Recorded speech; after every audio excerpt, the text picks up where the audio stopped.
It's Friday, Feedback Friday, the feedbackiest day of the week. It's Feedback Friday, and I have a new top for this Feedback Friday. I bought it because it's got the orange, but it's like, socially acceptable public blanket, one of these wrappy tops. And it's like, it looks like the 15th Doctor is being a Jedi, and I must own this. And it was only $25, so go me.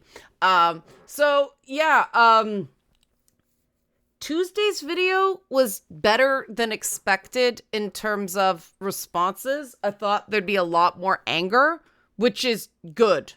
And I think that, I want to think that the reason it was decently received was because I was saying, stop blaming gamers, just game companies, do your damn job. So, as long as there's not unfair blame, people can go, okay, yeah. Wednesday's video, apparently, even if you don't put anything in the thumbnail or the title of the video, YouTube's new AI feature puts you in the political algorithm if you mention political figures, which is a real pain in the ass because the internet is about boundary violations, but when someone's saying in a video, it's not about whether you like this person or that person. It's about this snapshot and how it affected people, and you just blow right by that and talk about it anyway. What the fuck's that about? I don't understand why people do that. Well, I have theories, but I don't understand any good reasons for somebody to do that. But let's do the help support this channel, and we'll go with that. Help support this channel, become a monthly patron, patreon.com/LeannaK, or buy a one-time Leanna Care session for someone can use it but can't afford it, Ko-fi.com/LeannaK. I am so grateful for the support along those channels recently, because everything's getting more expensive for everybody. And I greatly appreciate people who have the disposable income helping out so that people can get, someone to work with when they may not have the it's not even disposable income, working on yourself, seeking more happiness. It was kind of cool. I worked with this one client this week, and he's like, even when it's not a great day, I'm feeling, go out and I'm happy. And it's like, is this what normal people feel like? It's like, I always go, I'm not here to, teach you how to be normal, but your baseline's resetting. And that can happen if you put the work in. And I did it. Other people can do it. That's why I got into this type of thing. But I do want to spend some time on Monday's video, because I do think it ties into that, boundary violations, internet culture, and specifically men, right? Because there's a lot of stuff that, with women, it's all focused on appearance and desirability and sex and all that shit. It just tears into you that way. You're never good enough, no matter who you are. You're never attractive enough. You're never anything enough. But with guys, it's like when I said that, why would someone watch a video where they said it's not about whether you like Zelensky or you like Trump or you like JD Vance or whatever. It's about this particular moment, and people just went there anyway. And that is what, when I watch some of these manosphere videos where these guys are, you're a loser, you gotta be like me, like it's tearing guys down, allegedly to build them up. And I have seen no data that actually works in terms of creating healthy, happier, more productive people. Quite the opposite. You have to give people a sense of self so that even when things are tough, they can go forward. That's where you get resiliency. These people online who are just beating the shit out of people, going, I can help you, they're creating a dependency, a psychological dependency, and preying on that negative self-talk and low self-esteem that, everybody has some of, but, is it the most dominant voice in your head? That's something you can do something about. And, I do think that there were a lot of comments on Monday's video where, it's thought provoking that people can, talk about this stuff in a, kind of supportive environment or respectful environment. What was the actual, I'm getting this wrong. I know it. It doesn't sound right. Let me see. It is, love to have a place like this where we can have a conversation with honesty and care. That's what it was. Yeah, it, that's nice, especially on men's content, because I do think that everybody says, oh, we have to create a place where men can talk about things. And then men try to talk about things, and it's not like that. And I do think, one, it's important that more women talk about what they find attractive. And you got to be careful because it tends to be focused on physicality, and you can have a type until you meet somebody who's not your type. And then, right. But I do think it's important that both men and women see that the diversity of tastes is greater than what the media wants you to believe. I mean, we screened the D&D movie on the Discord server. Oh, shoot, I forgot to put the Discord links out this week. I'll do it next week. But I knew there was something I'm forgetting. Now I know what it is. But like Holga from the Dungeons and Dragons movie, the barbarian with the potato, right? Like, guys are like, dream girl right there. And, I do think it's important that we talk more about men and a personality and character mattering in women. And that's,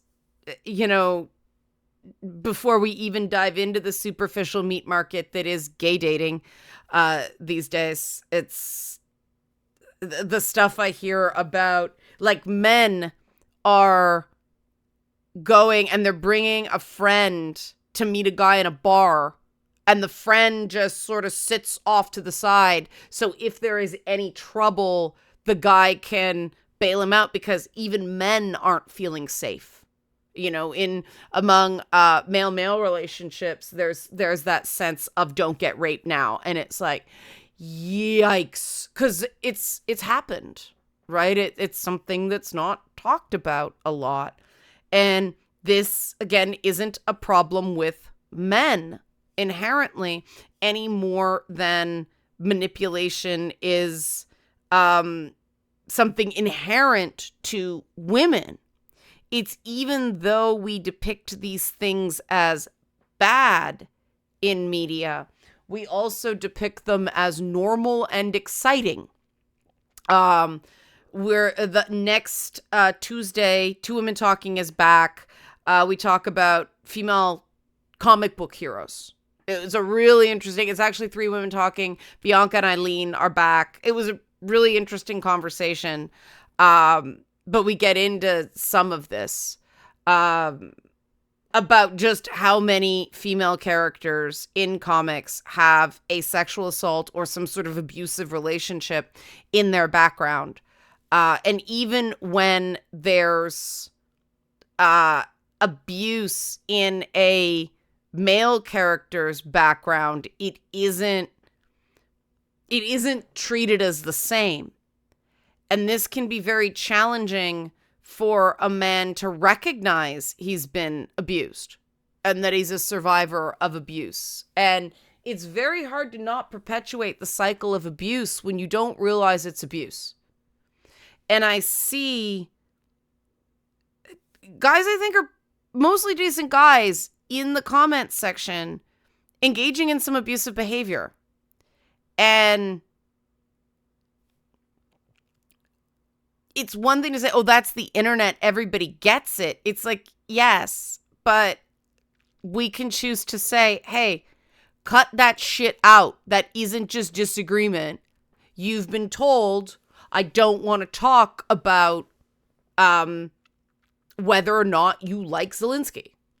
If you go right there, you are not respecting that boundary. You are not respecting what the person communicated to you. Be prepared that you are going to reduce in the person's estimation and they are going to want to talk to you less. This is basic cause and effect reasoning. But then you get the my free speech thing, and that's the wrong way to look at it. It's not about free speech. Yes, you can say it, but it's not effective. If you're just wanting to make people on the internet think you are an asshole, mission accomplished. If you're trying to do anything else, changing your approach is warranted. I'm also glad somebody else said his female partner preferred Henry Cavill as Geralt to Henry Cavill's Superman, because it's like, okay, I see the Riz in Henry Cavill, Geralt, whereas Henry Cavill is Superman. He always looked kind of uncomfortable. Like, he always looked like he was holding in his stomach too tight. But as Geralt, I mean, he's, at least in the first season, he's right into that. And an actor committing, that is Riz, right? And we need to talk about the importance of Riz. It's more important than looks. Seriously.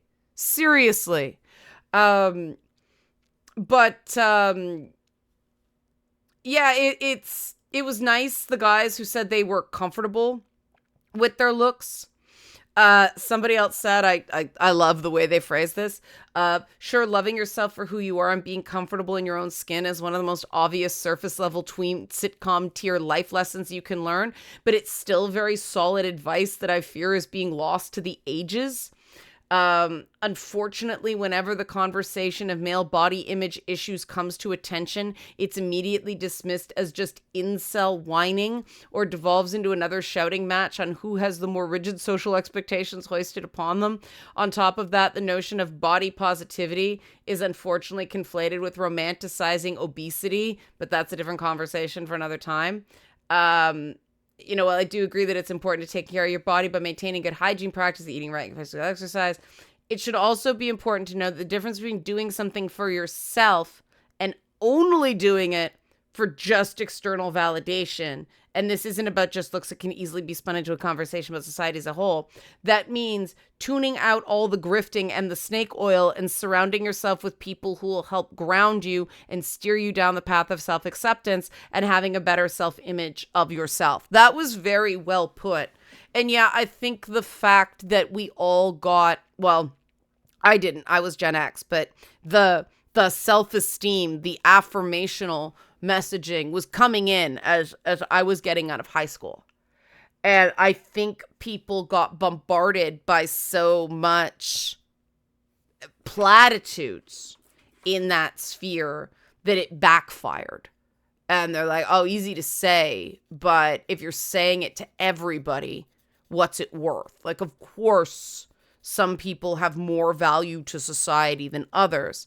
And that's when we start looking at the fact that society is judged by how it treats its least fortunate. And, there's a big difference between the,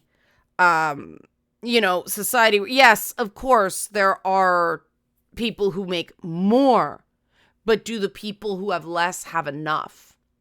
And that mom and pop 1950s media facade that a lot of these guys who want to turn back the clock, and a lot of these, trad women too, who want to turn back the clock, that didn't really exist at scale back then. That was a propagandized ideal that, obviously black people didn't share in that because of redlining. But even for like white people, my family never had that. I wasn't around in the 1950s, but, I saw pictures from like my mother was born in the 50s, and it was not fields of plenty. There was struggle. Money was frequently tight because that, the blue collar, single income, detached home lifestyle is very fragile. That's one job loss away from really tough times. And a lot of the sitcoms in the 70s dealt with that, the 60s and 70s. And there is, when this idea of a constructed self is based on something that wasn't actually true for the majority of people, that is very fragile. You're building, your mind castle on sand. The minute the tide comes in, it's gone. And that's, that's not healthy. That's a great way to be taken advantage of.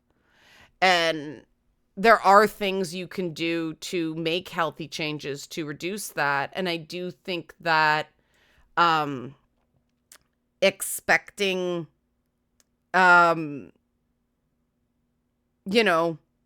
being really hard on yourself and going, society wants me to fail, even if that's true, what's dwelling on that gonna do other than demotivate you, right? All that stuff, the true, incel talk is just an excuse to stop trying. And if that's what people want to do, okay, but don't complain about the results.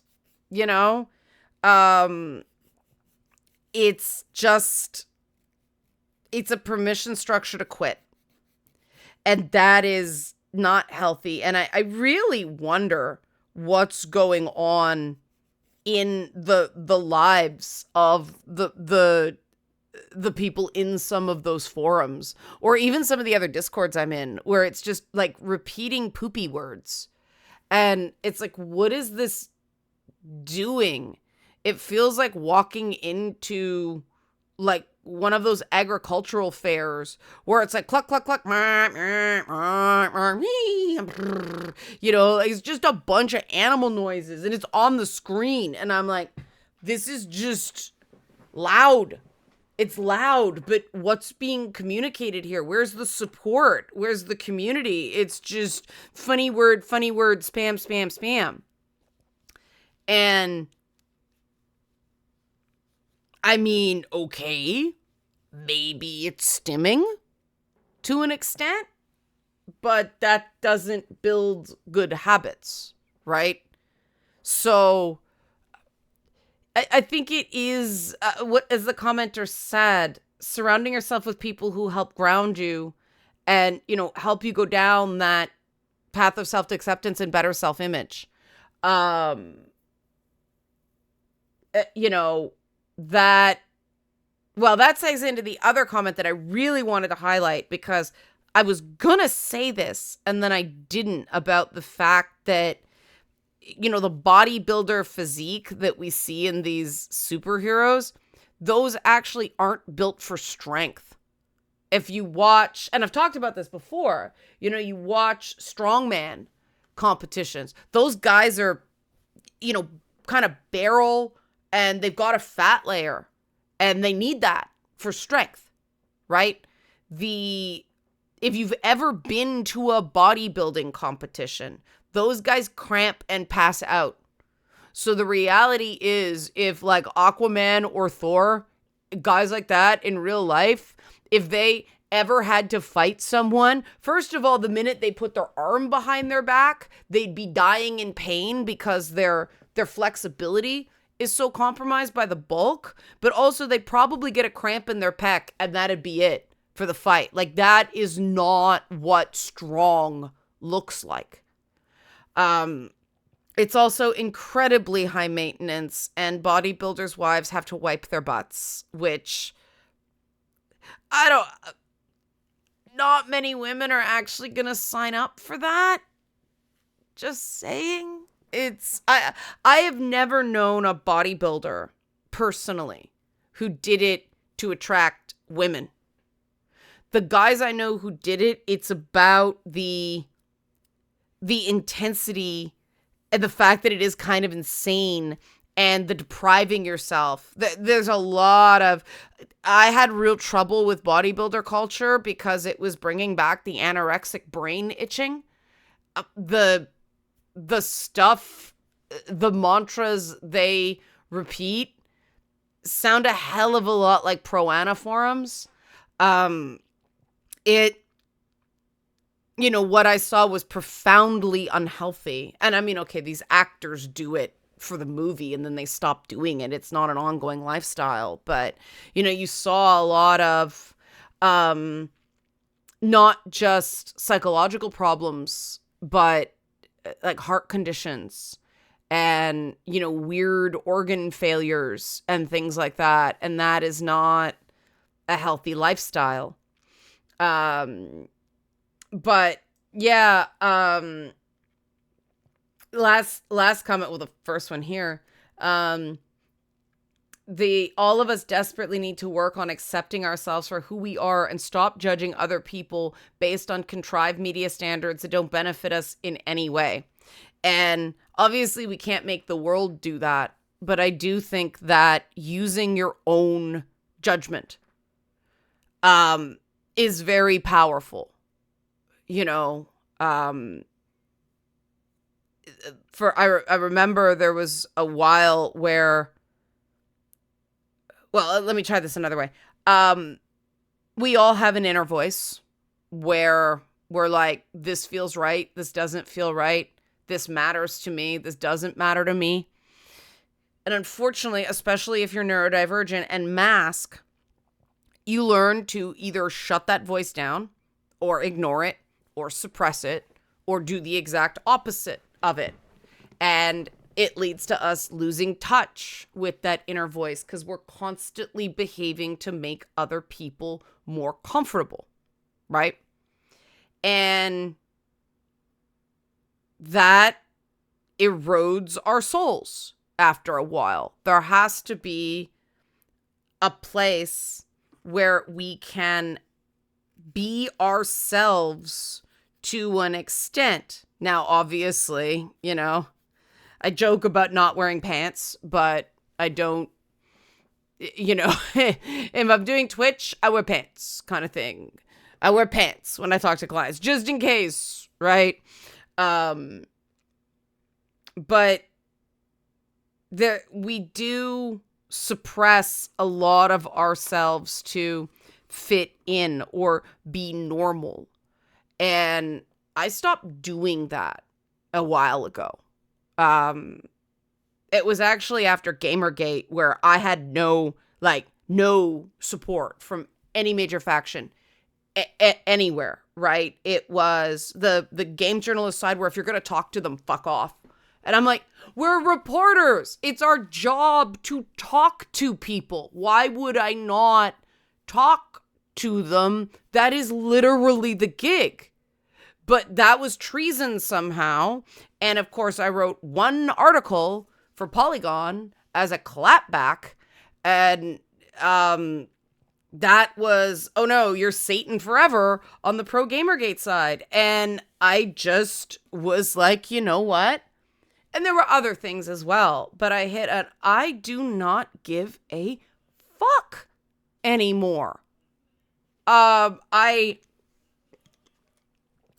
whole thing completely depleted my fucks to give regarding playing nice, right? I don't care if people who don't realize that a reporter's job is to talk to people think I'm good. In fact, I hope they think I'm bad because we have a very different ethic regarding the job.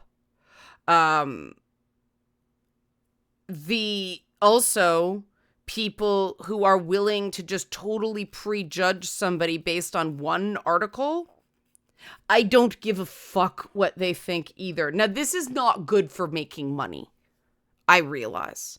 But in terms of my peace of mind, I'd already been in a lot of trauma therapy by that point, but this was sort of the next evolution.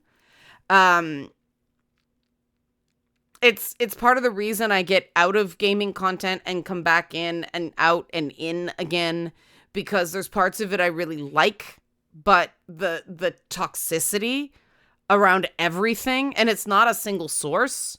I just think the industry side, there are some very mature people working in games, especially on the dev side, but like the promotions and like the industry side, the EA, Veilguard should have been a live service game side, they really need to grow up and recognize that a lot of the toxicity in the industry is their fault. It's not anonymous people on the internet. They set the tone when they catered to Xbox Live trolls for a solid decade. They did it. They didn't have to do that. They did it. There's nothing we could do. Until fucking Riot Games took the step of going from one of the most toxic fucking communities online to one of the least toxic communities online, because they actually did something about it. And it's amazing, once cheating started affecting bottom line, suddenly they found a way to monitor play. Funny that. But, a lot of the times in these situations, the wrong people get blamed. Because it's all us versus them dynamics. And how you define us versus them really changes your worldview and your sense of self. I don't consider someone a them because they were assigned male at birth, right? We're on the same team, we're all humans. Now, you start treating people badly. And I have gone way double down since October last year, way double down on I do not accept bad behavior. I don't accept bullying. I don't accept, people being just ragey and taking it out on people. It is an early warning sign for deeper problems. And it is tough right now to hold to that standard. Everybody is panicked and angry and scared right now. I've talked about this earlier, but if we all recognize that we can be in this together and we can have affirming conversation where there is some disagreement, but it isn't this black or white bad take, right? I mean, I have never accepted bad take. That is just intellectual sewage, that kind of shit. Why? Because you're not backing it up. If you're going to disagree with someone, at least have the respect for them to provide an explanation.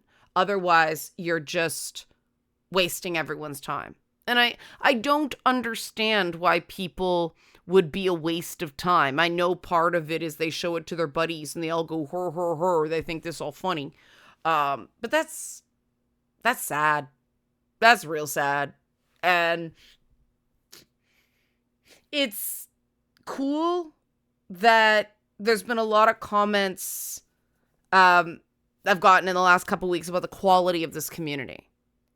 And on the one hand, that's very affirming. It makes me feel like I'm on the right track. On the other hand, I wish I had a lot more money to do this at scale, right? Like, it's one of those things of, the things I could do with, this much money. The system's flawed. I'll be the first one to acknowledge that. But, we can take pride in what we have managed to do. We can do men's content without it going to shit most of the time. We can you know, talk about games, mostly non-toxically. Um, I'll take it, right? It shows it can be done. And it shows it takes everybody working together to do it. You cannot coerce people into good behavior. I truly believe that. You can coerce people into shutting up. You can throw people out when they behave badly. But you need to provide incentives for people behaving well. And that's something I think that, you know, like social groups and political systems and the game and gaming misses, is it can't be all sticks. It's got to be some carrots as well. You've got to have rewards for good behavior, or all people do is nothing. Because if you do nothing, you won't get in trouble. They're not contributing. They're not taking the healthy risks. They're not stepping up and leaving a comment. You know, part of the reason I do this segment is when a comment's great, that deserves me going, I think this is a good comment. I'm going to read it. I'm going to share it. You know, and I can't read every good comment. There's a bunch I had to skip. But, you know, that's a carrot for participating in good faith and putting in effort and really thinking about what you're saying and being affirming to other community members. And I think that's really powerful, and fuck, it doesn't take much, right? If everybody just rewarded people being cool a little bit, shit would be way better. And we can't control everybody. So I'm just going to decide, well, the people I'm going to focus on are the ones doing that, you know? So I don't know. It's very hard, right? Because I want people to discover my channel, but I don't want to do it in toxic ways. And it's very tough, especially with, AI reading the audio in my videos and putting it in the algorithm that way. Like, fucking hell. What? But you can't opt out of harassment with what you knowingly put in things. It's just censorship of a topic unless you want the purge. What the fuck? That's shit. No wonder more and more people are moving their communities to Discord, you know, or even TikTok, where you can block like IPs of someone. You can block like, that device is blocked. If you block on one, they can't just take out a new account. Anyway, thanks for being cool. I'm glad that, you know, we got to talk about guys and appearance and that kind of image, some in a way that people actually felt like, yeah, you know, supporting each other. That's really important. Because we can't talk about equality and being good to women if we're not good to men. Because if you're only supposed to be good to women, that's not equality. It's so simple. And yet, people learn what they live. Telling somebody to be good and be polite is far less powerful than being polite and fair yourself. And I'm a much bigger fan of fair than polite, because sometimes polite is not fair to the people who treated you better. Help support this channel. Become a monthly patron. Patreon.com/LeannaK. Greatly appreciate Patreon support. You get an extra video a week if you're a patron. Also, buy a one-time Leanna Care session for someone who can use it but can't afford it. Coffee.com/LeannaK. I really appreciate the people who donate sessions. They do mean a lot to the people that get them. Really appreciate it. Thanks for watching and have a great weekend.